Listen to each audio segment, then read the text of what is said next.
Welcome, friends. I'm Chris. I'm from Transformation Nation Yoga and Wellness. Thank you for joining us for our Science of Stretching Supple Shoulder sequence. What I think you'll need to be safe and enjoy your practice tonight, I prefer you have a yoga mat. If you don't have a yoga mat for what we're doing tonight, really a comfortable carpeted area will be just fine. I'd also like you to have a yoga bolster. If you don't have a bolster, rather than using pillows, a better surrogate in my mind is like a couch cushion, something that's going to give you a little bit of resistance and balance that stability. Two yoga blocks,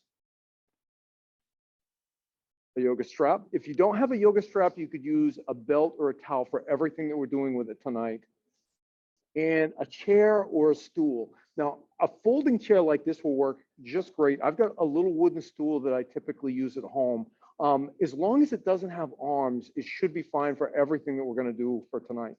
So pause your recording, lay out your mat, gather up your materials, and then press start, and we'll join you here in just a moment for our Science of Stretching Supple Shoulder sequence.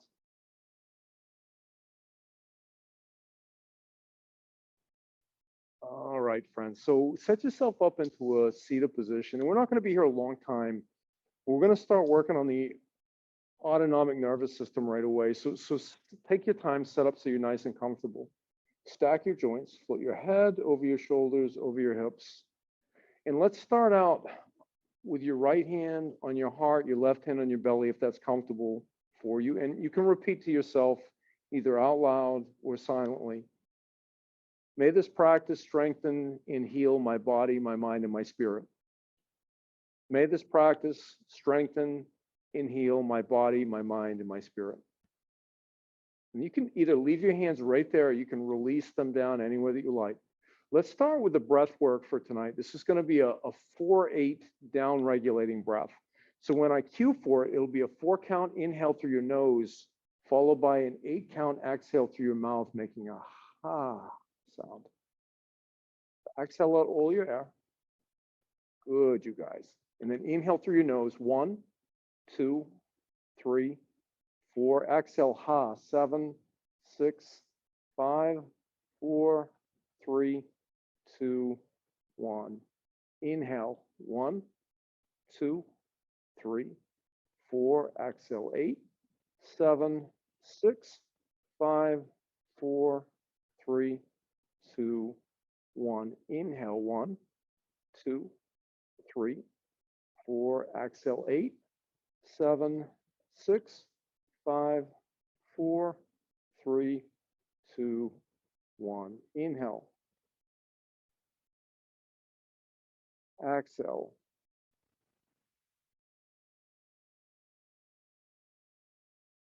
Beautiful. The goal will be to keep that breath up throughout the practice. You will likely lose it at points. I lose it every practice and have to be reminded. So that's my role, to remind you. So we're going to start warming up the body with some moon squats. So using good body mechanics, make your way into a standing position. And it might be nice to have a bolster and or a chair close by. From your standing position, turn your feet out, have your feet hip distance apart, turn your toes out 10 or 12 degrees. And then reach your arms up over your head, turn your palms out to the outside, lift your gaze, find a slight action of drawing your shoulder blades together. And then as you exhale, I'd like you to sit into a squat. Cross your forearms in front of you, sit back into a squat, which might be on the chair. It could be on blocks. Yep, how you guys are doing the squats without the chair, without blocks is also fine. For me tonight, it's going to be heels elevated. And then once you've found the squat where you're going to stay, to release your fingertips down to the earth, release your forehead down to the earth. Continue to breathe.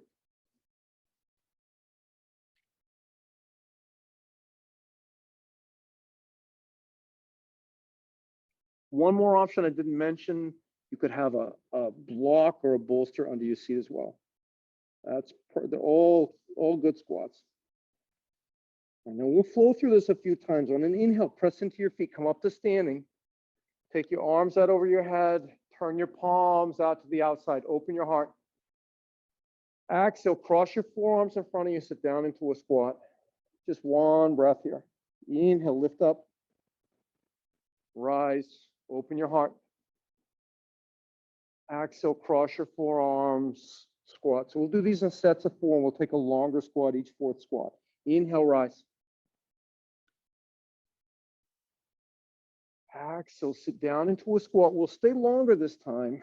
So if you like, release your fingertips down toward the earth, release your forehead forward. Right, note here, where do you need muscular engagement to maintain the shape? And where can you choose to let it go? So the 4-8 down regulating breath is one of the key learning principles of this methodology, but so is this concept of wet noodle. So anywhere you don't need muscular engagement to maintain the shape, where can you let go? We're going to start moving it again. Inhale, press into your feet, straighten your legs, come up to standing. Exhale, squat. Looks really good, you guys.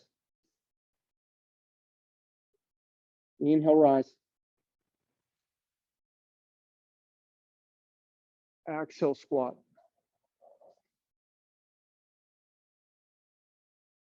Inhale, rise. Exhale, squat. Inhale, rise. Exhale, squat, and we'll hold longer. So find wet noodle right away. So during the practice today, this is going to be at a higher level of sensation that we typically look for.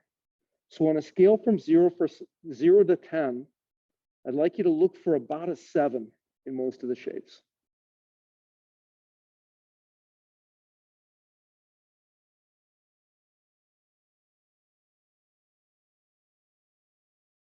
I'm going to start to transition out of the squat. Just use good body mechanics. Come down onto your knees, grab 2 blocks and your strap. And we're going to start tonight with shoulder pow. So bring your knees somewhat close together, maybe an inch or 2 inches apart. Place both blocks in between your heels. Sit back onto your blocks.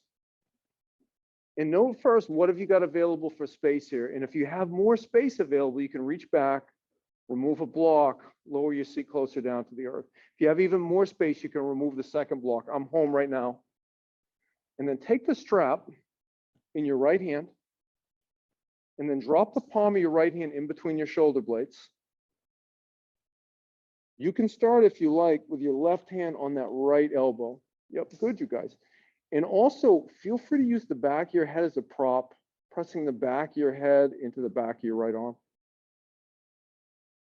And you can stay right here, or take that left hand down to your lower back, find your strap, and then start gently walking that left hand up until you reach that sensation level of 7. So in my body, there's a lot of sensation here. So that breath is going to be really important.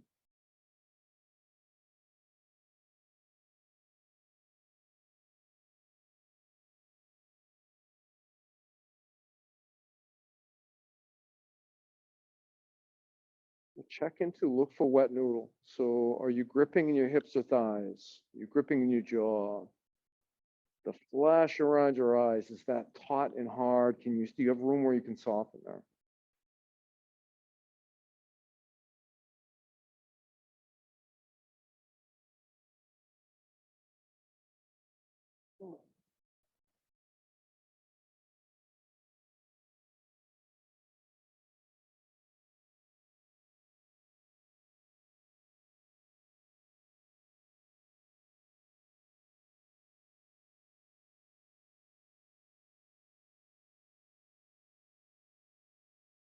The shoulders are like the imagery of shoulders. If you think of, say, the imagery of Atlas, for example, carrying the world on his shoulders, right? Most of us, thankfully, aren't under that kind of load. But I feel like this is such a common tension point. And when we feel like we're carrying a heavy emotional load, it often manifests in the shoulders or areas close to the shoulders, sometimes the jaw, sometimes the neck, but often the shoulders. If you have some space, walk the back of your left hand higher up your spinal column. Maybe walk your right hand further down in between your shoulder blades.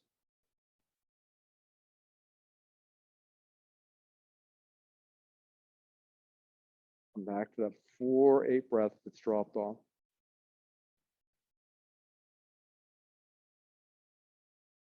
So principle 1 of gravity yoga is that 4-8 down regulating breath. And principle 2 is wet noodle.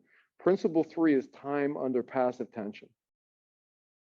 So that means in order to increase flexibility and range of motion, we have to meet or exceed hold times. What the science shows is that works. That's effective up till about 5 minutes. And then after 5 minutes, it doesn't seem to make much of a difference. So just from a time management standpoint, when I'm working on stretching, like maybe I'll work up to 5 minutes, but it doesn't make much sense for me to go beyond 5 minutes. The research just doesn't support that it's doing us any good.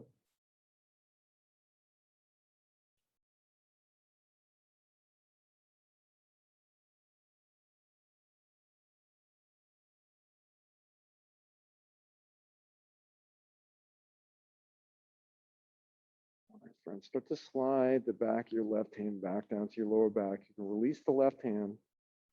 Ooh, transition the strap to your left hand.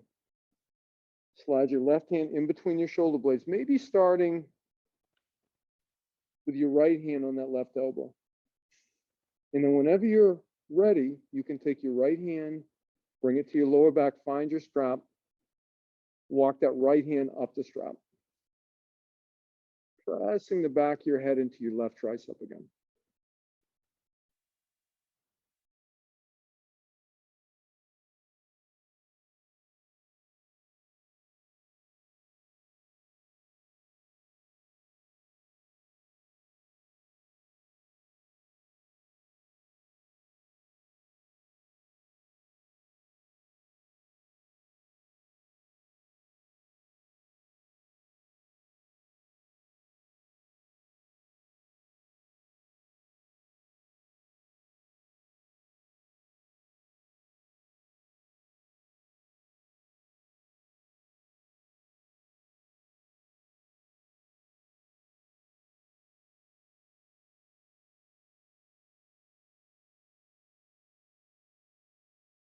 And like the hip, the shoulder's a ball and socket joint, but unlike the hip, it's got a much wider range of motion.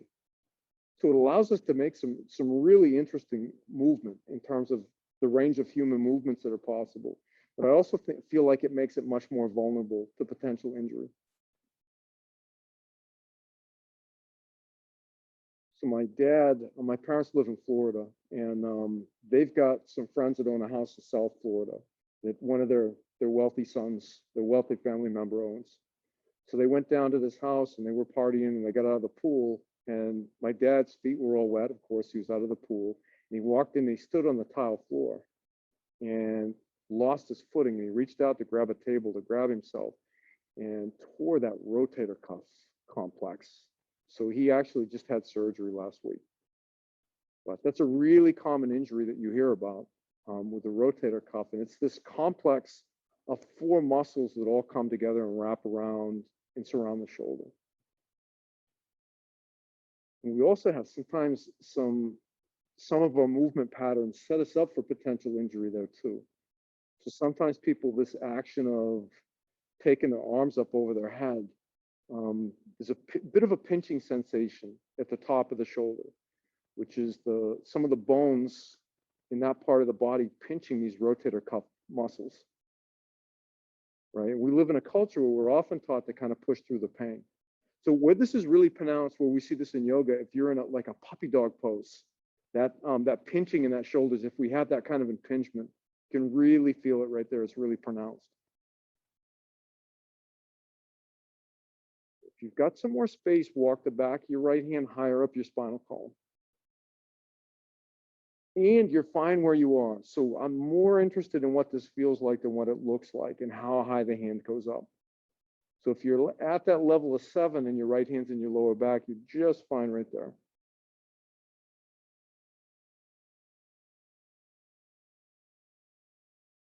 So that kind of impingement in the top of the shoulder is something we can work on.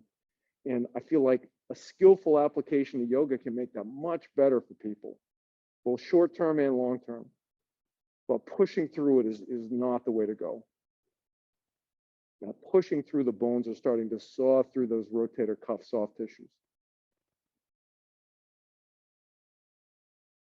So sliding your right hand back down to your lower back. Release both arms. You can drop your strap. Ooh. And then press into your shins. Lift up onto your knees. Float your head over your shoulders, over your hips. Float your hands about an inch in front of your thighs. And just start rotating the trunk of your body with your arms completely de-energized.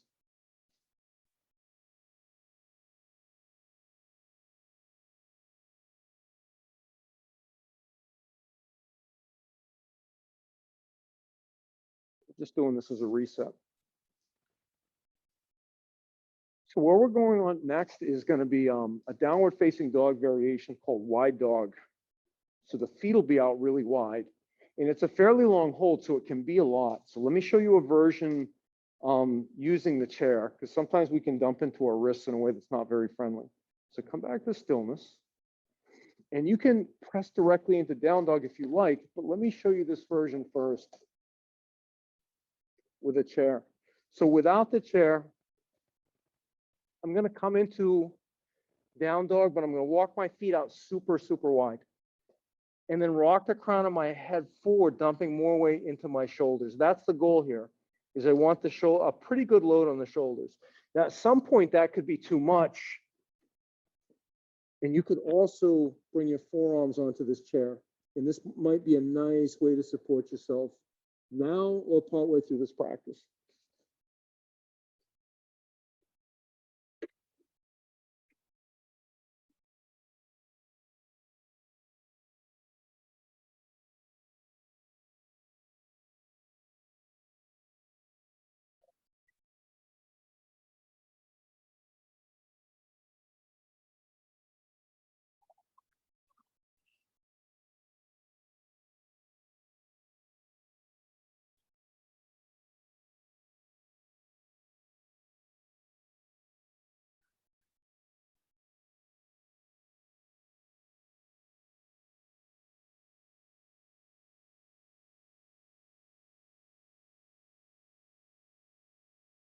So one challenge that I find with this wide dog pose is sometimes with my feet off the mat, the frictional resistance that I get with my feet on the mat, I don't necessarily get on the floor, particularly at home. If I practice in my bedroom, I have a carpet. It's pretty bad there. So you may have to take a little time here. We'd like to be as still as we can, but shuffle around, find some space where you can get some resistance off the studio floor with the balls of your feet and your toes. And then just eye on the prize on where we're looking for sensation. So you may need to rock the crown of your head a little bit further forward to put more weight in the shoulders. But wet noodle otherwise. So for example, tensing up the neck, it's really common here. It happens, it doesn't help for the shape. It's counterproductive for the shape. So if you can relax your neck,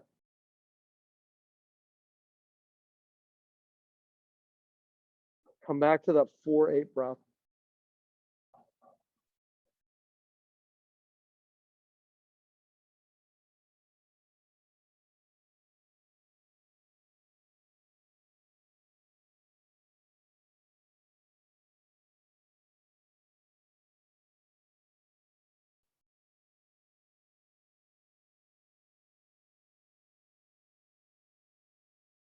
You're doing great, friends. Keep going. We've got 5 more rounds of that 4-8 breath. And we can do the last 4 counts all together.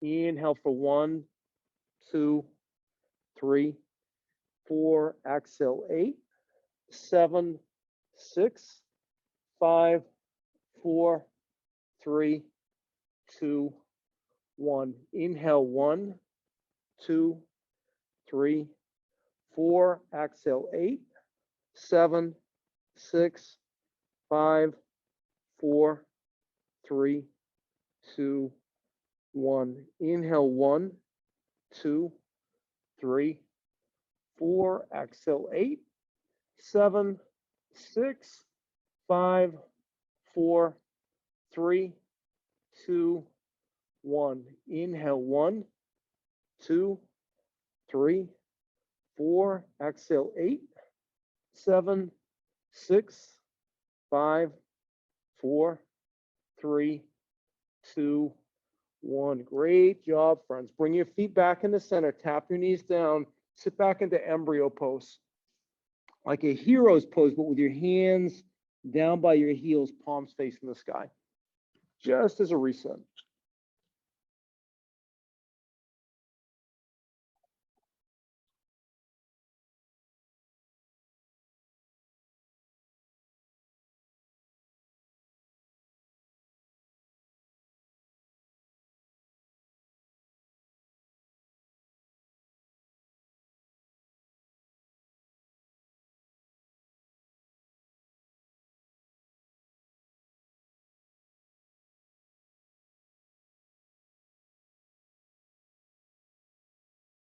Start to lift yourself up from embryo, however you want to get there. Just use good body mechanics. And I'd like you to make your way into a forward fold. Now, options, you could just do a conventional forward fold, feet hip distance apart, fold forward at the waist. If that's too much in the lower back, you could put your sits bones up against the wall. That's fine. That's a forward fold. You could have hands on blocks. You could also place your hands or your forearms on your chair. But my interest here is relaxing the shoulders. So we put a lot of tension on the shoulders the last few poses. So if you can, choose a version which gives you a sense of ease in your shoulders.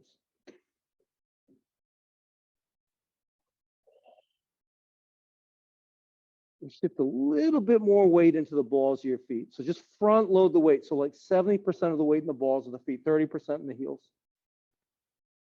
And then think wet noodle. Where can you relax more?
It's interesting to me in these poses, like a forward fold, usually in a vinyasa-based class, seems like a bit of a resting pose.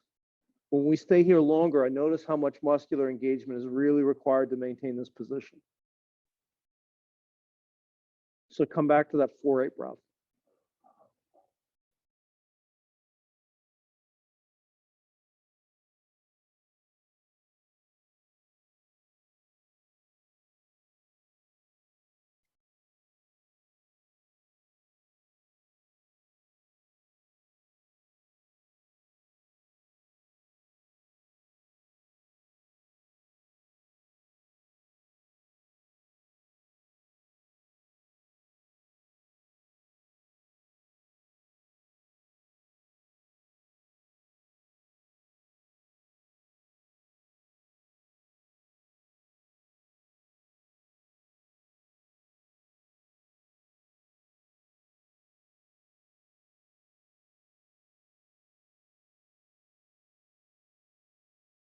You're doing great, friends. 2 more rounds of that 4-8 breath. Inhale, 1, 2, 3, 4. Exhale, 8, 7, 6, 5, 4, 3, 2, 1. Inhale, 1, 2, 3, 4. Exhale, 8, 7, 6, 5, 4, 3, 2, 1. Great job. Use good body mechanics. Make your way into a Sphinx pose. Ooh. And the Sphinx is just transitional. We will use this to set up pretzel pose. So maybe place a block in between your wrists and your Sphinx pose at the medium height. And then slide the palm of your left hand forward. Notice that big generous space you created under your left elbow. Wrap your right arm under your chest across the front plane of your body. Now in Broken Branch and Yin, I teach this palms up. This is palms down. Wrap your left arm over your right. And then walk the hands out in opposite directions. And this may be fine right here. Remember, the goal here is a sensation level of 7, not 10, right? But if you're not quite at 7 and your body wants more, you could tuck your toes under your feet. Ooh. And rock the crown of your head forward. And then feel free to relax your forehead down on that block. Let that block facilitate your wet noodle.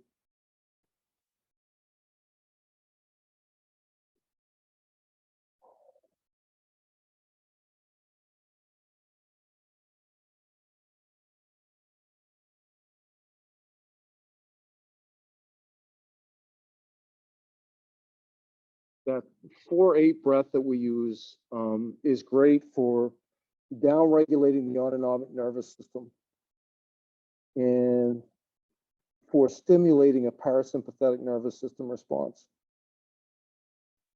And in some of these poses, for me, the level of 7 is pretty easy to bear. And without the breath, I think I would be okay.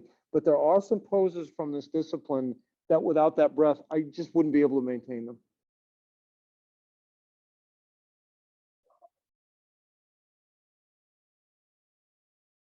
But another nice kind of side effect from this breath is it tends to make us sleepy. So sometimes people finish an hour-long science and stretching class, they finish practicing gravity yoga, and they're ready for bed, right? So this is a great evening practice. And the breath can be really nice with or without the science and stretching techniques. Really set us up for a nice sleep.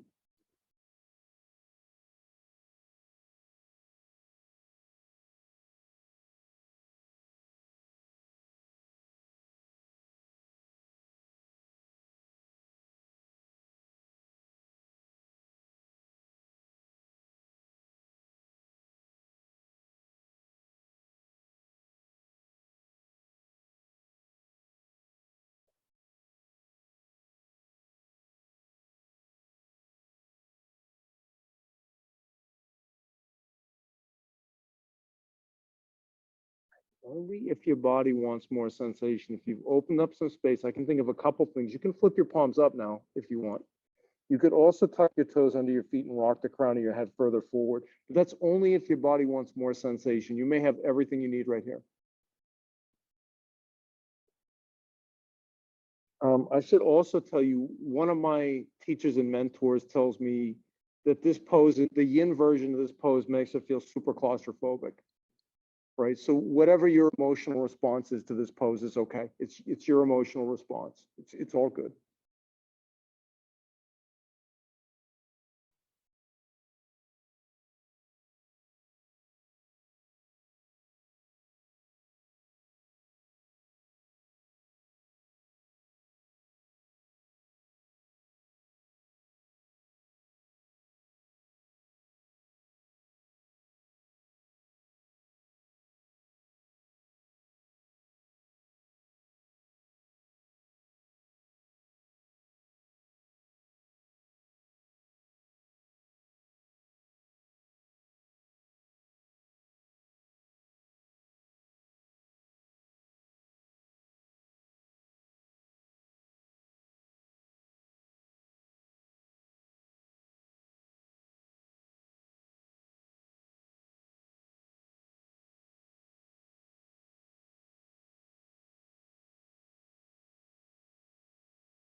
All right, friends, start to tuck your toes under your feet. Walk your heels back behind you.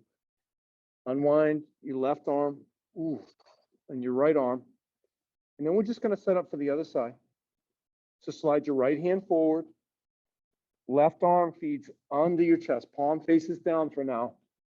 Right arm over your left. Walk, walk, walk your fingers out in opposite directions. And then stay right here or rock the crown of your head forward.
Only if your body wants more sensation. You could flip your palms up toward the stars. You could walk your hands further out in opposite directions, or you could rock the crown of your head further forward still.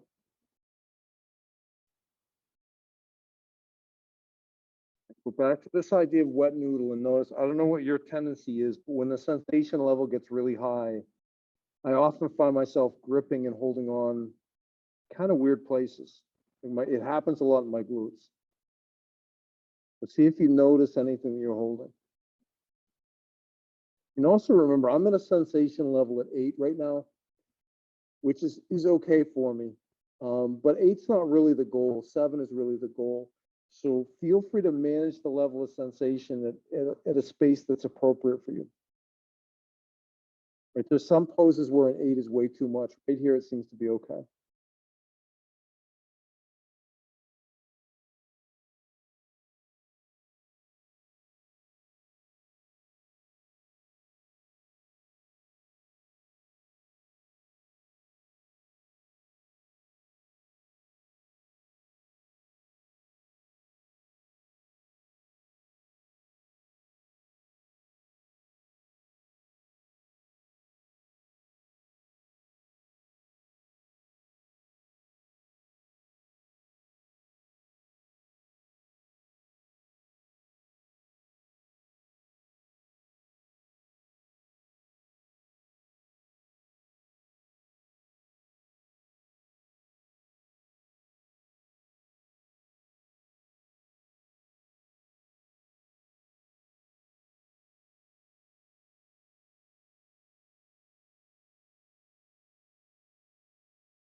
Start to tuck your toes under your feet. Walk your heels back behind you. Unwind your arms. Oof. Lower your heart down to the earth. And be gentle with yourself, but bring your hands under your shoulders, press up onto your knees. And as a reset, come up onto your shins again. Maybe reach your arms up over your head, grab opposite elbows. And you can just alternate between lifting your left elbow up toward the stars and then your right. And you might start scoping out some real estate up against the wall. We're going to go into our peak pose next, which is cliffhanger. That's the sound you make if you've done cliffhanger before. Yeah.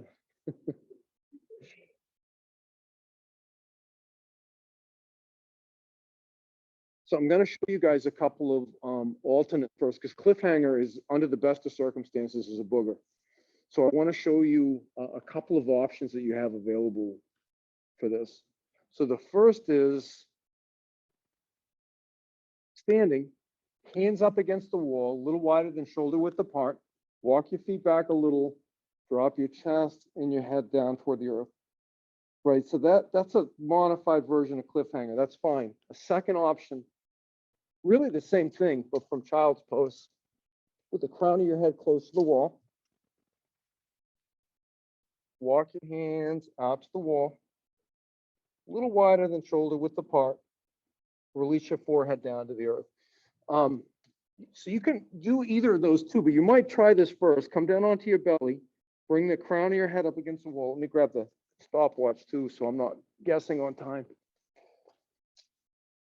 And then walk your hands up the wall. And there's going to be a certain amount of muscular engagement in order to maintain frictional resistance. But then just let gravity suspend your forehead and your whole upper body down toward the earth. But choose the version. Those are three options. Choose one that gives you the same sense of opening up the upper body, but that you can live with. No, so I started, the crown of my head was gently touching the wall. But then once I walk my hands up, it's lifted and it's suspended. It's probably 3 or 4 inches away now.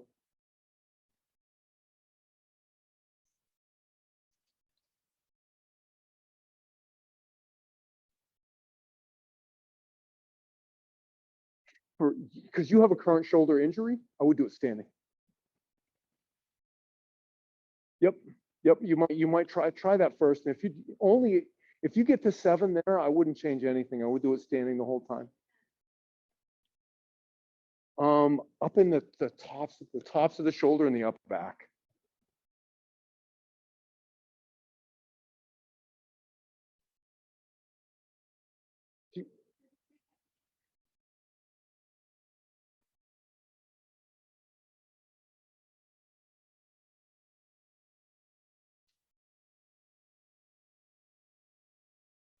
All right, friends. So notice this is a high sensation pose for most of it. It's a lot. It's pretty awful. It's also really effective. So first of all, whatever your emotional response is to cliffhanger, it's okay. The truth is, the first time I did this pose, Lucas Rockwood asked me to hold it for 3 minutes, and I bailed out after a minute. Right, so what I would say is, like, one, I've noticed that I make progress in this pose really quickly. I can stay the full 3 minutes now. And two, a minute in this pose is more productive toward opening up the shoulders in the upper back than not doing a minute in this pose. So it's still good. It's still time well spent.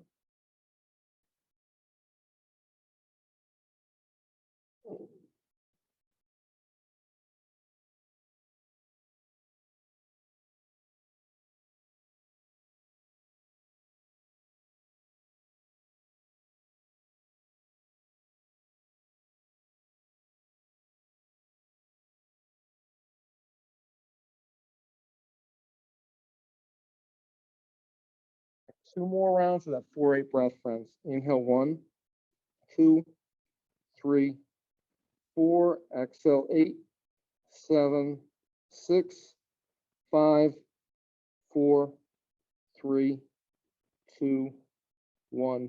Inhale 1, 2, 3, 4. Exhale 8, 7, 6, 5, 4, 3, 2, 1. Be gentle as you come out of this. Ooh.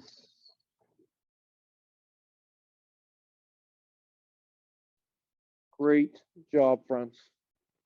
Everybody doing okay in the shoulders? Good. And so for our reset, sit back onto your heels again. Interlace your hands behind your back. Press the palms of your hands together. Press your knuckles down toward the earth. Just lift your gaze to the degree that's okay for your neck.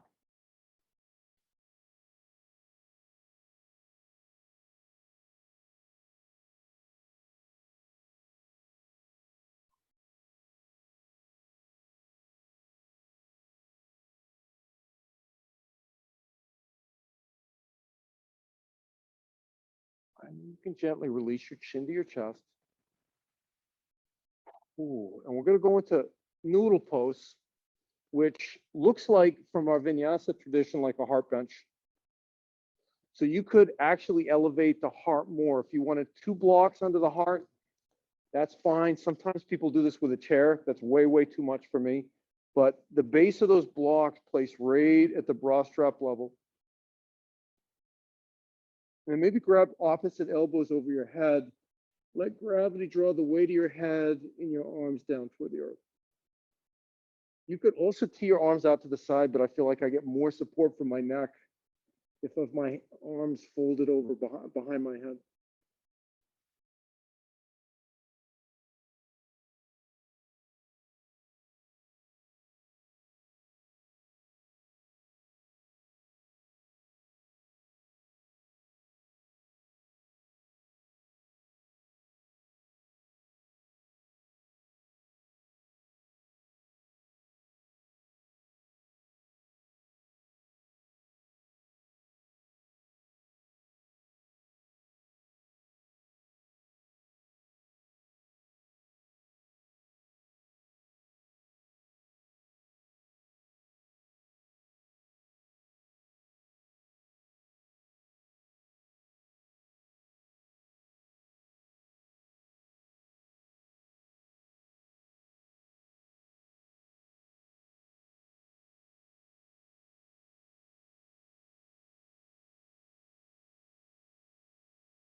Beautiful breath, friends. Beautiful.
All right, friends, we're going to come out of this. Maybe start by bringing your chin to your chest and then slowly roll off to the side.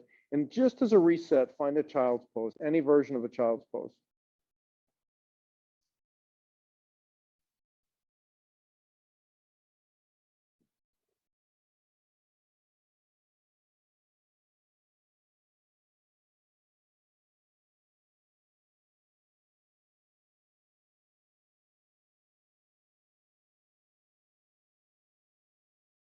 So we kind of assume that we will lose range of motion over time as we age. And one of the things that I've become convinced of based on this practice is that, like, I haven't fully restored my basic range of movement from childhood, but I have a view that that's possible. And if it's possible for me, I think it's possible for anybody. Under the like my most flexible times of my life, I did not have a flexy bendy body. So if I, this transition in this methodology works for me, I think it can work for lots of people. And start to lift yourself up, side saddle your legs off to the side. Come on to your back into a bridge setup. Maybe have your bolster and 2 blocks close by. And we're going to go into a block bridge. So I'll show you a couple of options. And the first is a bolster under the lower back. And then you could just kind of starfish your arms and your legs out. Right, so that's one option. It's a really gentle back bend this way. Pretty accessible. A second option is with 1 block under the low back at the lowest height. Right, for more lift, you could, like Lucas does this, he places 1 block at the highest height in the center of his lower back. Right, I'm glad that that works for some people, but that doesn't feel great for me. I like the height, but I want more surface area. So to get the best of both worlds here, I'm going to stack 1 block on top of the other, both at the lowest height under my low back, and then just starfish the body, let gravity draw all the tissues down toward earth.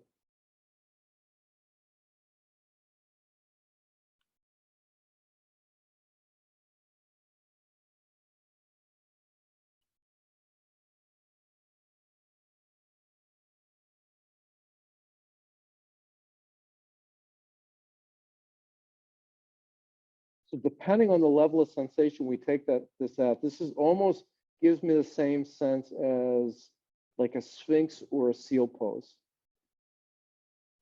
But here there's no muscular engagement. Gravity's doing all the work.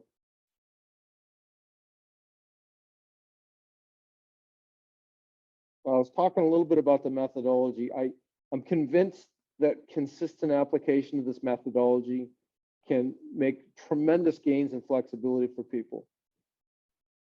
But even a single session, I notice I leave feeling much more open and mobile in the part of the body that we focused on.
But 4 more rounds of 4-8 breath.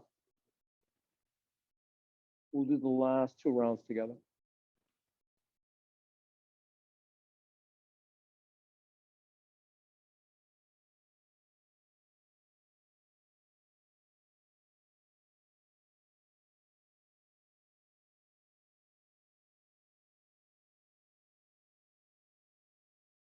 Inhale 1, 2, 3, 4. Exhale 8, 7, 6, 5, 4, 3, 2, 1. Inhale 1, 2, 3, 4. Exhale 8, 7, 6, 5, 4, 3, 2, 1. Great job. Walk your feet back up onto your knees. And you can lift up, remove whatever support you placed under your low back. And then as a reset pose, maybe just knees to chest. And maybe from knees to chest, even lift your chin up towards your knees.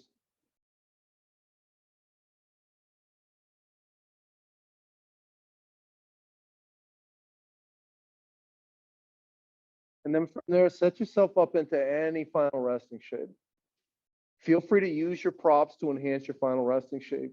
Use the wall, whatever's going to bring you comfort and ease. The chair might be really nice.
Get to draw some deeper breaths. Maybe even now start to bring your body back to life with movement. Maybe starting smaller, maybe even going a little bit bigger.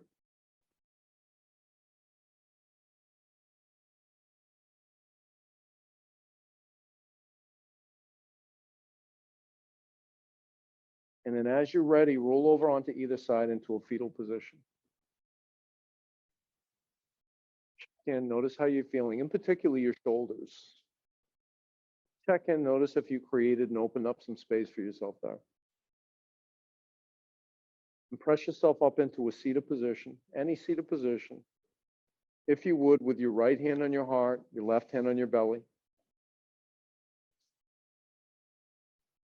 And you can repeat after me to yourself, either silently or out loud. May this practice strengthen and heal my body, my mind, and my spirit. May this practice strengthen and heal my body, my mind, and my spirit. Beautiful work tonight, friends. And that concludes our practice for tonight.